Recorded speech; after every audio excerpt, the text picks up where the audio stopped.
Je vous propose de lire un verset dans Jean, chapitre 11, verset 41. Ils ôtèrent donc la pierre, et Jésus leva les yeux en haut et dit : Père, je te rends grâce de ce que tu m'as exaucé.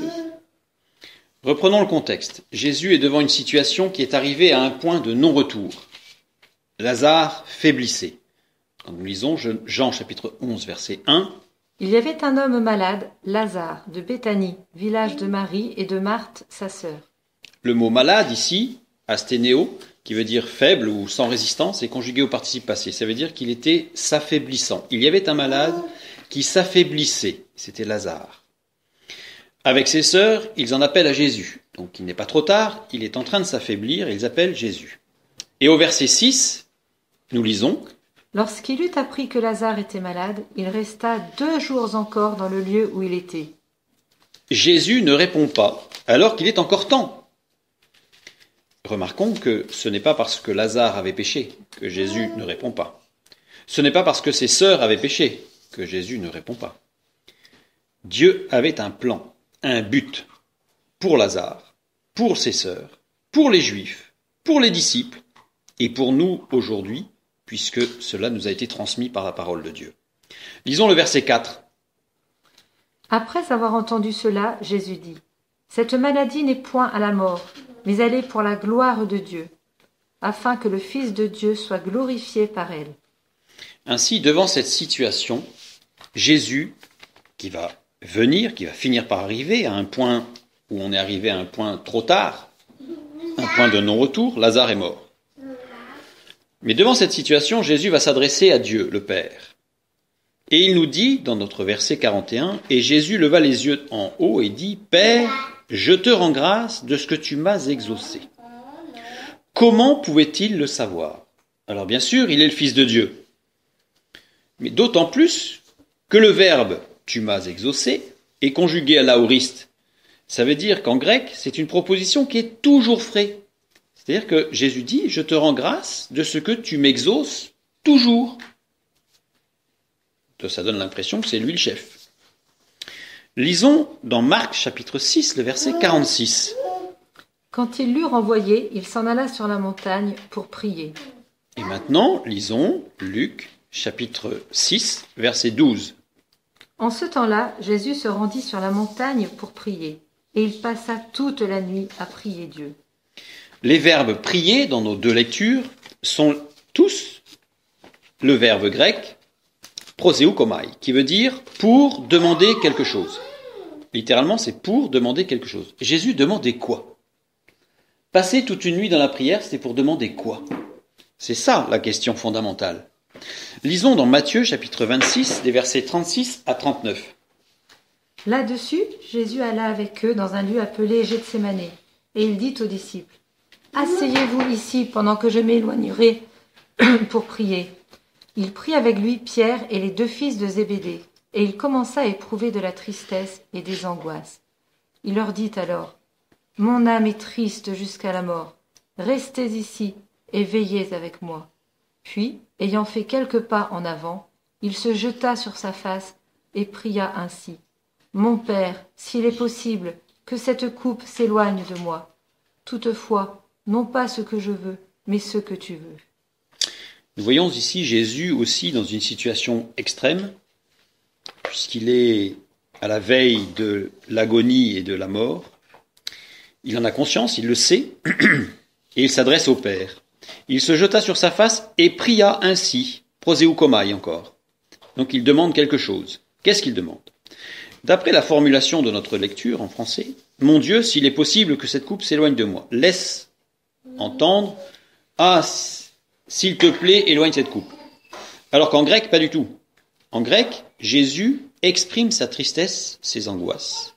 Il exprime ce qu'il a au plus profond de son être. Il s'exprime devant son Père. D'ailleurs, on le voit juste avant, quand il est dit, il commença à éprouver de la tristesse et des angoisses. Donc il s'exprime. Mais la question, la demande au Père, elle suit. Toutefois, non pas ce que je veux, mais ce que tu veux. Et là, on a une formulation où Jésus dit, c'est ce que tu veux, c'est ta volonté qui prime. Absolument. Ce que Jésus demandait dans ses prières, c'était la volonté de Dieu. Quelle était la prochaine étape? Quel était le plan divin? Quel était le dessein divin? Qu'est-ce qui était prévu? Et pour nous, c'est la même chose. Lisons Matthieu chapitre 6, versets 9 à 13. Voici donc comment vous devez prier. Notre Père qui es aux cieux, que ton nom soit sanctifié, que ton règne vienne, que ta volonté soit faite sur la terre comme au ciel. Donne-nous aujourd'hui notre pain quotidien. Pardonne-nous nos offenses, comme nous aussi nous pardonnons à ceux qui nous ont offensés. Ne nous induis pas en tentation, mais délivre-nous du malin. Car c'est à toi qu'appartiennent dans tous les siècles le règne, la puissance et la gloire. Amen. Voici donc comment vous devez prier. Proseukomai.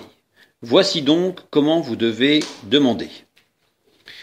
Nous avons ici un modèle, le modèle de la prière. Et nous constatons que tous nos besoins, toutes nos demandes existentielles, qui sont fondamentales, qui sont réelles, qui sont concrètes, qui sont nécessaires, doivent être subordonnées à la volonté de Dieu. Tout ce qui est nécessaire vient après. Donne-nous aujourd'hui notre pain quotidien, etc. Vient là après une affirmation fondamentale, celle de la reconnaissance de la volonté de Dieu, le Père. Prenons un exemple dans la recherche de la volonté. Actes chapitre 10, verset 9. Le lendemain, comme ils étaient en route et qu'ils approchaient de la ville, Pierre monta sur le toit vers la 6e heure pour prier. Ici, pour prier encore, proseukomai, pour demander. Je remarque aussi que ce verbe est ici employé et conjugué à la voix moyenne ou passive déponente. Ça veut dire qu'il est inspiré par l'esprit. Dans Matthieu 6, dans le modèle de la prière, voici donc comment vous devez prier. Il est aussi conjugué à la voix moyenne ou passive déponente, donc inspiré par l'esprit. Et l'inspiration de l'esprit nous amène à demander, non pas à quémander quelque chose qui serait nécessaire, mais à demander quelle est la volonté de Dieu le Père. Et donc, durant ce temps où Pierre va prier, eh bien, il demande quelle est la volonté du Père, et Dieu va le préparer à la prochaine étape, c'est-à-dire la rencontre avec Corneille. Il va avoir cette vision avec la nappe, avec les animaux purs et impurs, etc. Et donc, il va être préparé dans sa demande quelle est la prochaine étape, quelle est la volonté du Père. Eh bien, Dieu va lui montrer, va lui permettre de comprendre quelle est la prochaine étape. Il ne va pas lui révéler quelle est la prochaine étape, mais il va le préparer à assumer la prochaine étape et à comprendre la prochaine étape. Dans notre verset, Jean 11, 41,